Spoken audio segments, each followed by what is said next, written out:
ग्रीष्मकालीन राजधानी गैरसैंण में बजट सत्र शुरू। राज्यपाल के अभिभाषण से पहले विपक्ष ने किया वॉकआउट। 4 मार्च को पेश होगा बजट। चमोली के तपोवन टनल में रेस्क्यू ऑपरेशन जारी। 72 शव और 30 मानव अंग बरामद। 41 शवों और 1 मानव अंग की हुई शिनाख्त। उत्तराखंड में कोरोना की रफ्तार धीमी। 43 नए कोरोना संक्रमित मरीज मिले। 97,000 के करीब पहुंची मरीजों की संख्या। जोधपुर में किसानों की महापंचायत। राकेश टिकैत ने किसानों को दिए टिप्स। कहा, किसान विरोधी है केंद्र और राज्य सरकार। हरिद्वार में महाकुंभ 2021 का आगाज। महानिर्वाणी अखाड़े ने स्थापित की धर्म ध्वजा। सोशल डिस्टेंसिंग का किया गया पालन।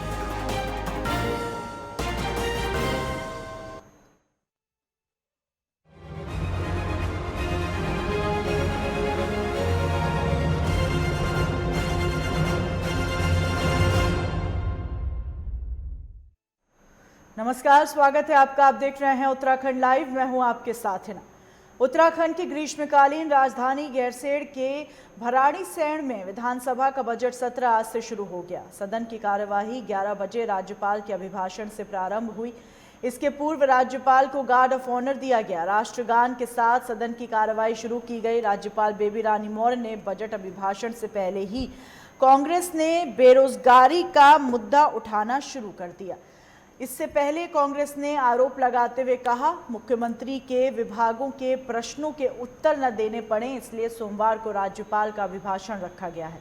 सदन में 4 मार्च को शाम 4 बजे बजट पेश किया जाएगा। बता दें, राज्यपाल ने अपने अभिभाषण में बताया, प्रदेश में एनसीडीसी के माध्यम से एक समान उपज उत्पादन और विपणन के लिए क्लस्टरवार कृषक उत्पादक संगठन का गठन किया गया और इसके साथ ही सीएम स्वरोजगार योजना के तहत मोटरसाइकिल टैक्सी योजना संचालित कर 2 वर्षों तक ब्याज मुक्त ऋण की व्यवस्था की गई। कोरोना के साए में आयोजित हो रहे विधानसभा सत्र को लेकर सुरक्षा के पुख्ता इंतजाम किए गए। इसके साथ ही सत्र में शामिल होने के लिए सभी मंत्रियों, विधायकों और कार्मिकों की कोरोना की RT-PCR जाँच अनिवार्य की गई। कांग्रेस ने सदन में राज्यपाल के अभिभाषण का विरोध किया, जिसको देखते हुए सदन को 3 बजे तक के लिए स्थगित कर दिया। के लिए मुझे कुछ कहने की आवश्यकता नहीं है। विपक्ष ने बिना महामहिम अभिभाषण के देखे और उन्होंने वॉकआउट किया है। निश्चित रूप से यदि वो अभिभाषण को देखते तो शायद उनकी अंतरात्मा उनको ऐसा करने से रोकती। तो इसलिए उन्होंने पॉलिटिकली बिना उसको देखे, बिना उसको पढ़े और उसका बाइकआउट किया है, ये उचित नहीं है। देखिए, हमने तो कल उनसे निवेदन किया था और उन्होंने आश्वासन दिया था कि सत्र जनता के हित के लिए और हम जनहित के मुद्दे उठाएंगे। सरकार ने भी पूरी तैयारी के साथ उनका जवाब देने के लिए कहा था, लेकिन आज जिस प्रकार से महामहिम के अभिभाषण का उन्होंने वॉकआउट किया है, निश्चित रूप से बिना देखे, बिना पढ़े, तो ये एक लोकतांत्रिक परंपरा के लिए उचित नहीं है। और महामहिम जो वाचन करते हैं वो सरकार का दस्तावेज होता है, इसलिए उस दस्तावेज को ठीक से पढ़कर और उसकी आलोचना समालोचना करना ये अधिकार होता है प्रत्येक सदस्य का। तो उसका उपयोग वो तब करना चाहिए था जब उसको ठीक से पढ़ते और महामहिम के अभिभाषण के समय उसको समझते। पुष्कर हमारे सहयोगी तमाम जानकारियां देने के लिए हमारे साथ जुड़े हुए हैं। पुष्कर, उत्तराखंड की ग्रीष्मकालीन राजधानी गैरसैंण में विधानसभा का बजट सत्र आज से शुरू हुआ है, क्या कुछ अपडेट देना चाहेंगे? देखिए, आज 1 मार्च का दिन जो है भराड़ीसैंण में जो बजट सत्र जो आहूत होना था, उसको लेकर जो है ठीक 11 बजे यहाँ पे बेबी रानी मौर्य जो उत्तराखंड की राज्यपाल है, अभिभाषण गार्ड ऑफ ऑनर हुआ। उसके बाद जो है ठीक 11:30 बजे जो उत्तराखंड की राज्यपाल है, यहाँ पे उनका अभिभाषण होने के साथ साथ जो है अभिभाषण हुआ। उसके बाद सदन की कार्रवाई के लिए पूरी, चाहे उत्तराखंड सरकार हो चाहे विपक्ष हो, तो सदन की कार्रवाई को यहाँ पे 3 बजे तक के लिए स्थगित कर देना पड़ा। इससे कर देना पड़ा है ना कि क्योंकि जो बेरोजगारी का मुद्दा जो है, सबसे पहला मुद्दा जो है, विपक्ष ने यहाँ पे बेरोजगारी का मुद्दा उठाया। उसके बाद विपक्ष के जो नेता है करण मेहरा, प्रतिपक्ष समय जो है भराड़ीसैंण में, उनका सीधे सीधे कहने उत्तराखंड की सरकार पे ये सवाल था कि जो आरोप लगाया उन्होंने कि जिस तरह से उत्तराखंड की सरकार ने जो राज्यपाल का जो अभिभाषण होता है उसकी प्रक्रिया जो है पहले जो है विपक्ष को दी जाती, लेकिन विपक्ष को नहीं दिया गया। तो उन्होंने सीधे सीधे जो है सदन का जो वॉकआउट या इस समय का जो 11 बजे सदन चलने दीजिए, वॉकआउट कर दिया। 3 बजे तक के लिए जो सदन को जो है यहाँ पे स्थगित करना पड़ा। तो लगातार जिस तरह से विपक्ष जो है हमलावर जो है होता रहा है, चाहे वो देहरादून का बजट सत्र देखा होगा या विधानसभा जो भराड़ीसैंण का यहाँ पे देखा होगा, तो लगातार विपक्ष जो सरकार पे हावी तो है ही, लेकिन सबसे बड़ा सवाल यही बन के सामने आता है कि यही निकल के सामने आता है कि अब जो है चुनावी माहौल है, चुनावी हाल है, तो इसको लेकर जो ग्रीष्मकालीन राजधानी गैरसैंण में जो बजट सत्र का आहूत जो आज से शुभारंभ होना था, इसको यहाँ पे जो है विपक्ष में जिस तरह से पूरी हंगामेदार सदन रहा है, और जो आने वाला जो 2 या 3 तारीख का जो समय होगा, इसमें भी जो हंगामेदार रहने की यहाँ पे आशंका जताई जाएगी, क्योंकि अब 2 तारीख को जो आज अभिभाषण पढ़ा गया, अभिभाषण पर कल चर्चा होगी, चर्चा के बाद बड़ी चर्चा होगी, कुछ बिंदु ऐसे होंगे, फिर 3 तारीख को जो मुद्दा होगा, 3 तारीख का जो बहस होगी, इसके बाद इसको जो है धन्यवाद प्रस्ताव जो है अभिभाषण जो राज्यपाल का इस अभिभाषण का धन्यवाद प्रस्ताव भी लिया जाएगा। तो हो सकता है कि आने वाले समय में और 4 तारीख को जिस तरह से जो यहाँ पे बजट पारित होना है और पूरे उत्तराखंड की निगाहें जो है इस समय जो है गैरसैंण पर टिकी हुई है कि कौन कैसा ये बजट कैसा रहेगा, रोजगार से संबंधित रहेगा या शिक्षा से संबंधित रहेगा, या आपका जो सबसे बड़ा मुद्दा इस समय जो महंगाई का और बेरोजगारी का मुद्दा है, इनको लेकर सरकार क्या इन लोगों को जो राहत दे पाती है नहीं दे पाती है। तो 4 तारीख जिस समय बजट पर पारित होगा वो उस दिन पता चलेगा। लेकिन आज की अगर मैं बात करूं तो आज का जो सत्र जो यहाँ पे चला है, जो सत्र का जो आवाज हुआ था, इसको यहाँ पे जो आंदोलनकारी भी पहुंचे हैं, कांग्रेस भी पहुंचे, यूपीडी के जो तमाम जो विपक्ष के जो नेता है, विपक्ष की पार्टियां जो है भराड़ीसैंण में पहुंची है और उन्होंने यहाँ पे जो हंगामेदार बजट सत्र को इसको होना था, लेकिन अभी तक इसको होने दिया। सदन को जो है मदन कौशिक जो संसदीय कार्य मंत्री हैं, इन्होंने जो सीधे जो है विपक्ष का आरोप भी लगाया कि इन्होंने जो प्रतियां पढ़ी नहीं है, जो बिंदु होते हैं इनको पढ़ा नहीं। तो अब कहीं ना कहीं जो 3 बजे तक का जो समय है, यहाँ तक सत्र को आज जो है स्थगित कर दिया गया है। तो 3 बजे के बाद चलेगा तो पता चल पाएगा कि विपक्ष इसको किस तरह से लेता है, या हंगामेदार रहता है, या सदन की कार्रवाई आगे बढ़ पाती है। ये आने वाला वक्त बताएगा। 3 बजे तक के लिए सदन को स्थगित किया गया। बहुत शुक्रिया जानकारियां देने के लिए।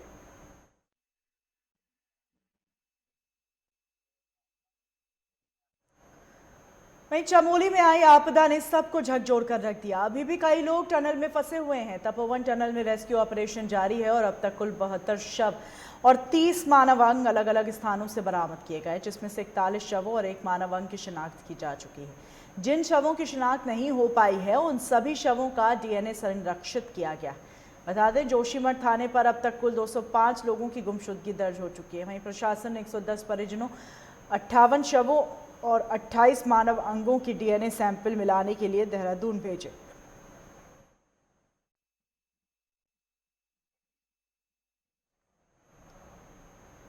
देहरादून में मांगों को लेकर उपनल कर्मचारी महासंघ लगातार आंदोलनरत है। वहीं कैबिनेट मंत्री और शासकीय प्रवक्ता मदन कौशिक ने आंदोलनरत उपनल कर्मचारियों से आंदोलन समाप्त कर वापस काम पर लौटने की अपील की है।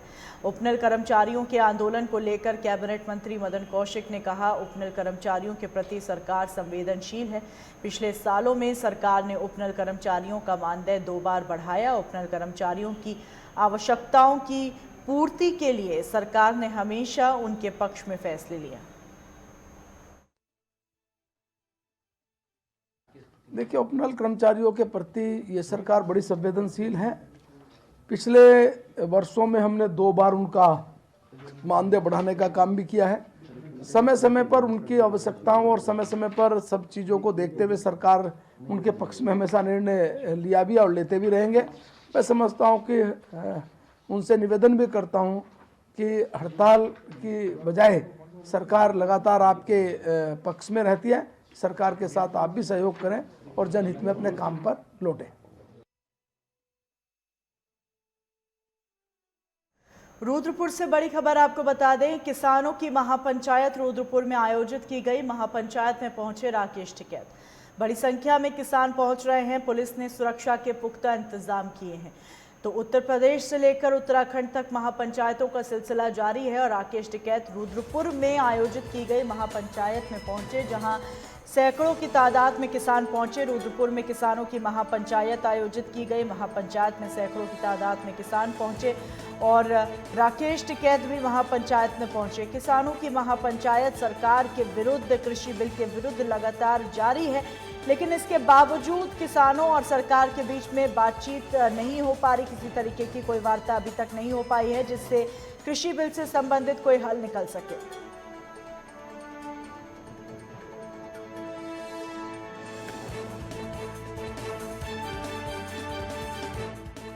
खान हमारे सहयोगी फोन लाइन पर मौजूद हैं। आरिफ, किसानों की महापंचायत हो रही है रुद्रपुर में, क्या कुछ अपडेट इस महापंचायत से देना चाहेंगे आप?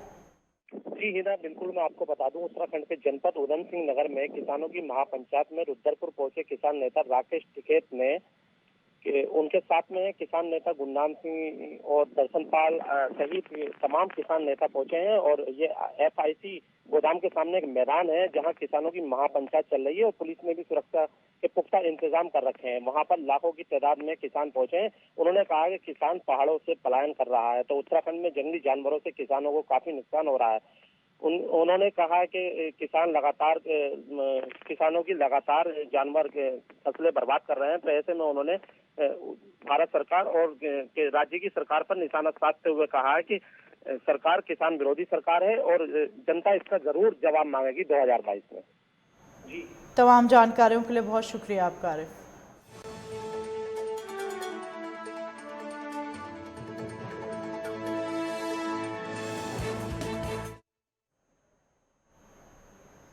वहीं रुद्रपुर में किसानों की महापंचायत से पहले किसान नेता राकेश टिकैत ने काशीपुर में पत्रकारों से रूबरू होते हुए कहा कि किसानों को MSP नहीं मिल रही, किसान पहाड़ों से पलायन कर रहा है। किसानों का कहना है उन्हें भी हिल अलाउंस मिलना चाहिए। उन्होंने कहा उत्तराखंड में जंगली जानवरों से किसानों को काफ़ी नुकसान हो रहा है, उनकी फसलें बर्बाद हो रही हैं। उन्होंने कहा केंद्र और राज्य सरकार किसान विरोधी सरकार है, जिसका जवाब आने वाले समय में सरकार को दिया जाएगा। सर, आज यहाँ पर महापंचायत की गई है, क्या है किसानों के उद्देश्य ये है किसानों को MSP नहीं मिल रहा पूरे देश में। यहाँ पे भी पहाड़ के किसानों को बहुत ज़्यादा दिक्कत है। उनको ट्रांसपोर्ट सब्सिडी चाहिए फसल के लिए, उनको हिल अलाउंस चाहिए। जंगली जानवरों से बहुत नुकसान यहाँ के किसानों को होता है। जो MSP है मोटे अनाज पे किसी भी जो कि यहाँ पे पैदा होता है उस पर नहीं मिल रही, ये सारी दिक्कतें हैं। और उत्तराखंड सरकार से भी और भारत सरकार से भी उनकी जो पॉलिसी है वो किसान विरोधी पॉलिसी है। किसान यहाँ से प्लान कर रहा है, नीचे आ रहा है पहाड़ से, पहाड़ हमारे खाली हो रहे हैं, तो उसके लिए पॉलिसी उनको बनानी पड़ेगी। सर, कितने लोग जो है यहाँ बॉर्डर पे जो है शहीद हो चुके हैं और अभी तक जो है उनकी कोई मांगे नहीं है? 200 से ज़्यादा किसान शहीद हो चुके हैं। और सर, अब किसानों ने अपनी फसलें भी जो है नष्ट करनी चालू कर दी सर खेतों में। खेतों में किसान फसल नष्ट ना करें, उसकी कटाई करें, तो कटाई किसानों को करनी पड़ेगी, नष्ट नहीं करनी। रुकेंगे ब्रेक के लिए। ब्रेक के उस पार खबरों का सिलसिला यूं ही जारी रहेगा।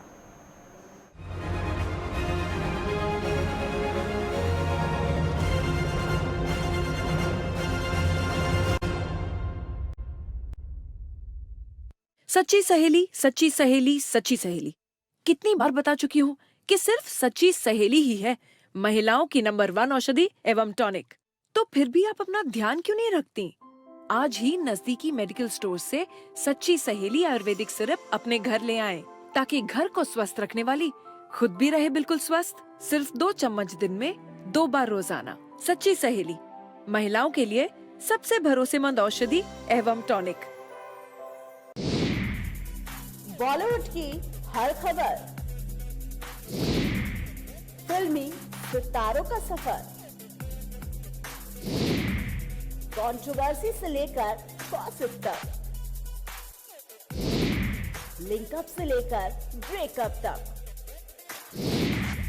देखिए हर हलचल बॉली तड़का में हर रोज दोपहर 12:30 बजे सिर्फ लाइव टुडे पर। देश को जो देता अन्न, अब वो होगा संपन्न। कम लागत, अधिक मुनाफा, कृषि कर्म में करेगा इजाफा। खेती किसानी या पशुपालन में वृद्धि, किसान की मेहनत में दिलाएगी सिद्धि। उन्नत तरीके, विशेषज्ञों का साथ देगा किसान को मजबूत आत्मविश्वास। किसान की हर समस्या का एक कॉल पर होगा समाधान। देखिए खेती किसानी सोमवार से शुक्रवार शाम 5:30 बजे और सुबह 5:30 बजे सिर्फ लाइव टुडे पर।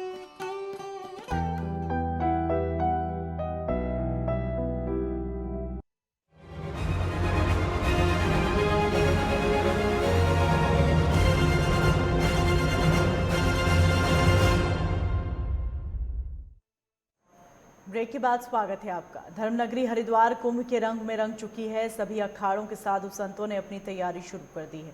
कनखल स्थित महानिर्वाणी अखाड़े की छावनी में पूरे विधि विधान के साथ धर्मध्वजा की स्थापना की गई। इस दौरान जिलाधिकारी सी रविशंकर, मेलाधिकारी दीपक रावत, आईजी कुंभ संजय गुंजियाल समेत अखाड़ा परिषद के महामंत्री और साधु संत मौजूद रहे। महानिर्वाणी अखाड़े के सचिव रविंद्रपुर महाराज ने कहा, महानिर्वाणी अखाड़े के इष्ट देव कपिल मुनि की धर्मध्वजा स्थापित की गई। धर्मध्वजा को वैदिक मंत्रोच्चारण के साथ ब्राह्मणों द्वारा शुभ मुहूर्त के साथ स्थापित किया गया।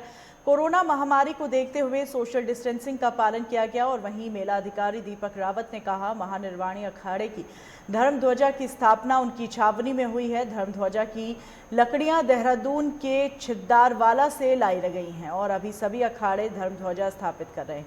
धर्मध्वजा स्थापित होने के बाद सभी अखाड़े कुंभ मेले की शुरुआत हो रही है और वहीं आने वाले सभी कार्य विधिवत किए जाएंगे। सभी अखाड़ों की पेशवाई की तिथियां तय हो चुकी हैं, उसकी भी तैयारियां की जा रही हैं। निर्वाणी अखाड़े की धर्मध्वजा की स्थापना हुई है छावनी में। इससे पहले आप लोग जानते हैं कि छिद्दरवाला फॉरेस्ट डिवीजन का जो हिस्सा है वहाँ से वृक्षों को लाया गया था, यहाँ पहुँचाया गया था। पातन के बाद विधिवत हमने जो हमारे सम्मानित अखाड़े हैं उनको हैंडओवर किया था और आज ये स्थापित भी हो गई हैं और बहुत से साधु संत यहाँ पे हैं, उन सबका भी आशीर्वाद मिला है। और एक तरह से आप कह सकते हैं कि कुंभ की शुरुआत भी हो गई है स्थापना होने के पश्चात और बाकी सारे कार्यक्रम हमारे विधिवत होंगे। आने वाले दिनों में पेशवाइयों की तिथियां तय हैं, उन सबकी भी तैयारी चल रही है।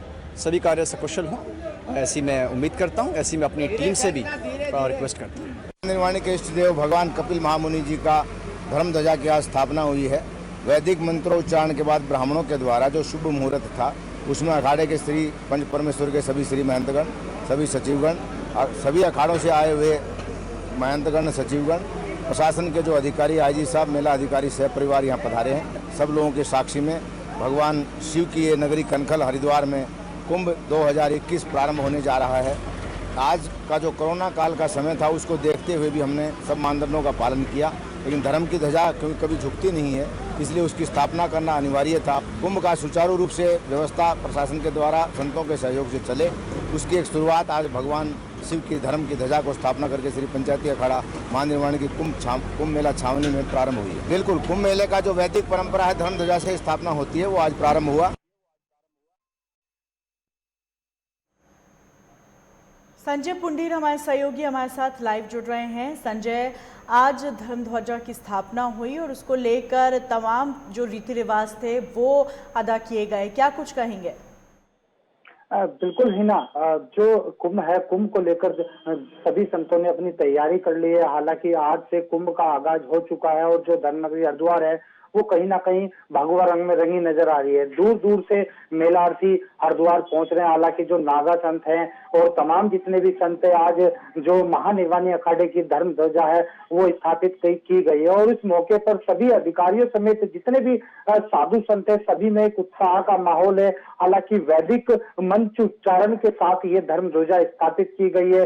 कहीं ना कहीं कह सकते हैं कि आज से जो मेले का वो शुभारंभ हो चुका है, लेकिन जो सरकार की गाइडलाइन है वो अभी जारी नहीं हुई है। लेकिन कहीं ना कहीं कह सकते हैं कि कोरोना महामारी के चलते जो मेले का समय है वो सीमित रखा गया है। तो आज से कहीं ना कहीं धर्मनगरी है वो जो पूरी तरह यहाँ रंग में नजर आ रही है। जी हिना, तमाम जानकारियों के लिए शुक्रिया आपका।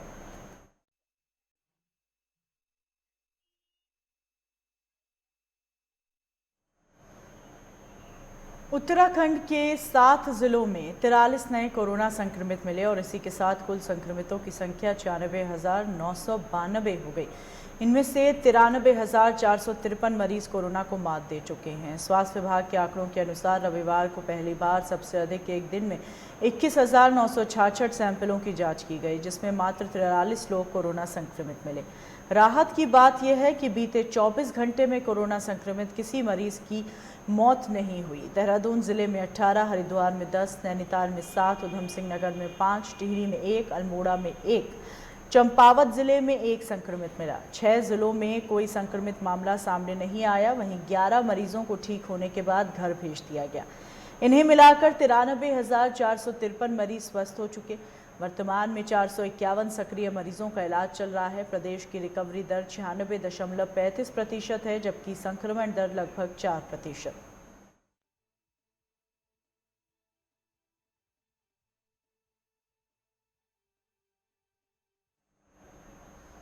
बागेश्वर में कोतवाली पुलिस और बैजनाथ थाना पुलिस को बड़ी सफलता हाथ लगी। पुलिस ने अवैध स्मैक के साथ 3 युवकों को गिरफ्तार किया और इसके साथ ही तीनों युवकों के खिलाफ NDPS एक्ट में मुकदमा दर्ज कर जेल भेज दिया।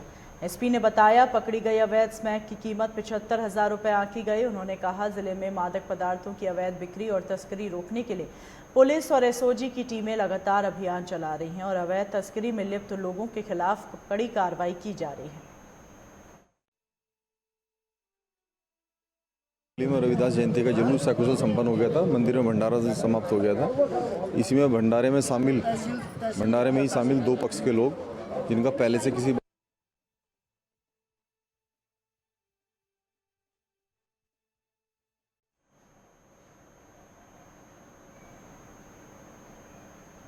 प्रदेश भर में 3 मार्च से मौसम ने करवट लेने के आसार हैं। मौसम केंद्र के अनुसार अगले 2 दिनों में तापमान में मामूली इजाफा होने के आसार हैं।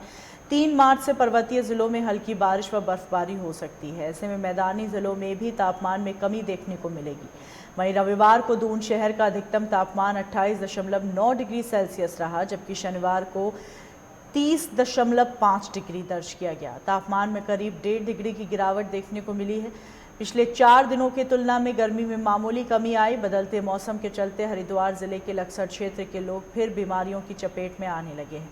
आए दिन सरकारी और प्राइवेट अस्पतालों में मरीजों की भीड़ बढ़ गई है और डॉक्टर बदलते मौसम में लापरवाही नहीं बरतने की सलाह दे रहे हैं। और इस समय बदलते मौसम के चलते बुखार, सर्दी, जुकाम के साथ ही पेट दर्द के मरीज बढ़ गए हैं।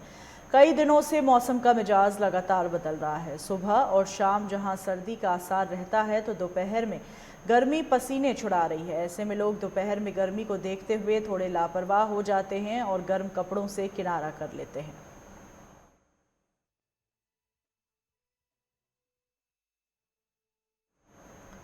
बेरीनाग की विधानसभा गंगोलीहाट को सूखाग्रस्त घोषित करवाने और बेलपट्टी क्षेत्र की समस्याओं को लेकर पूर्व दर्जा मंत्री हजान गुड्डू के नेतृत्व में लोगों ने SDM को ज्ञापन सौंपा। लंबे समय से बारिश नहीं होने के कारण फसल पूरी तरह सूखी है और गंगोलीहाट विधानसभा को सूखाग्रस्त घोषित करने के साथ ही बेलपट्टी पेयजल समस्या को जल्द दूर करने को लेकर लोगों ने CM से गुहार लगाई। लोगों का कहना है, क्षेत्र में पानी की किल्लत से उन्हें परेशानियों का सामना करना पड़ रहा है।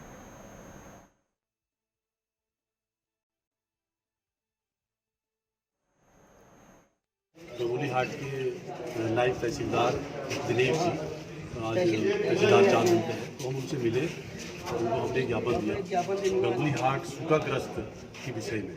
सूखाग्रस्त जो है सुगड़ी से लेके बेलपट्टी से लेके आपके बुगली, पलियाद, इन क्षेत्रों में जो हमने देखा पानी की बड़ी परेशानी है और सिंचाई सामने है और ग्रामीणों के समक्ष। रुड़की सिविल लाइन कोतवाली पहुंचे वरिष्ठ पुलिस अधीक्षक सेंथिल अबुदई ने ATM कार्ड बदलकर पैसे निकालने वाले गिरोह का खुलासा किया और बताया कि पुलिस को एक बड़ी सफलता हाथ लगी है। बीते दिनों भगवानपुर थाने में तहरीर देकर एक व्यक्ति ने बताया था, बीते दिनों उनकी बेटी ATM में पैसे निकालने गई, वहीं पीछे खड़े युवक ने झांसा देकर कार्ड बदल लिया। मामले की पूरी जानकारी तब लगी जब उसके खाते से 1,02,000 रुपये अलग अलग जगह से निकाले गए। पीड़ित ने पूरे मामले की जानकारी पुलिस को दी। मामले को गंभीरता से देखते हुए तुरंत पूरे मामले की जांच की गई और आरोपियों की तलाश में पुलिस जुट गई। एसएसपी ने मामले का खुलासा करते हुए बताया, 2 लोगों को पुलिस ने गिरफ्तार किया है, जिनके पास से 90,000 रुपए और कार बरामद हुई है। 14/2/2021 को जो है वादी श्री विजय कुमार द्वारा दायरे दिया गया है कि इनका एटीएम से जो है इनका फ्रॉड कर 1 लाख रुपया निकल के चलेंगे। इसमें हमने टीम गठित करी, काफ़ी काम करे हमने। इसमें जो आज हमें सफलता मिली। इसमें 2 लोग हैं, एक अनुज है, एक अंकित है। ये अनुज जो है इसका रहने वाले है लिबोली गांव का, अंकित जो है सहारनपुर का रहने वाले हैं। 2 लोगों को गिरफ्तार किया है और इनसे जो 1 लाख रुपया जो नकद निकलेंगे, इससे जो है हमने 90,000 रुपये बरामद कर दी। और इनका ऊपर पहले भी मुकदमा है और अभी 1 महीने पहले ये जो है जेल से छूट के आए हैं। और राजस्थान में भी इनके बीच में जो इन्होंने घटना करी, जोधपुर में भी, उसका में भी FIR कायम है। इसका सूचना भी जो है हमने जोधपुर पुलिस को दे दी है। धर्मनगरी हरिद्वार के रानीपुर कोतवाली क्षेत्र में एक अनोखा ही मामला सामने आया, जिसमें एक उद्योगपति को भाजपा नेताओं द्वारा उत्तराखंड सरकार में दर्जाधारी मंत्री बनाए जाने की एवज में 30 लाख रुपए हड़प लिए गए। उद्योगपति ने रानीपुर कोतवाली में भाजपा नेताओं के खिलाफ तहरीर दी। फिलहाल पुलिस तहरीर के आधार पर मामले की जांच में जुट गई है। अब देखना होगा कि क्या पुलिस आरोपियों के खिलाफ कड़ी कार्रवाई करेगी या नहीं। देखिए, ये 25 तारीख को परसों एक एप्लीकेशन प्राप्त हुई है, शिवालिक नगर में दी गई है, जिसमें बताया गया है कि 2019 में उन्होंने यहाँ पर 2 लोगों को पैसे दिए हैं और जो भी उसमें उन्होंने अंकित किए हैं तथ्य, उनको हम चेक करवाया जा रहा है, उसमें जांच की जा रही है और जैसे जैसे तथ्य आएंगे सामने उसके अनुसार ही उसमें कार्रवाई की जाएगी।